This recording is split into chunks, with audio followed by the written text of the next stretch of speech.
నమస్తే people. Brushing ఎప్పుడు చేయించాలి పిల్లలకి అనేది అందరికీ డౌట్ వస్తుంది.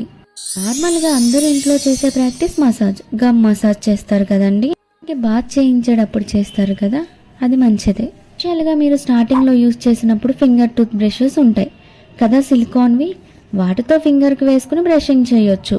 ఈ సిలికాన్ బ్రష్ వల్ల లేదా మనం క్లాత్తో క్లీన్ చేయడం వల్ల వాళ్ళ టంగ్ని పిల్లలు చాలా ఇబ్బందిగా ఫీల్ అవుతారు. వాళ్ళకి వామిటింగ్ వచ్చినట్లు, లేదా సిలికాన్ బ్రష్ లేదా క్లాత్ అని వాళ్ళ మౌత్ కన్నా ఎక్కువైపోయి చాలా ఇబ్బంది పడతారు.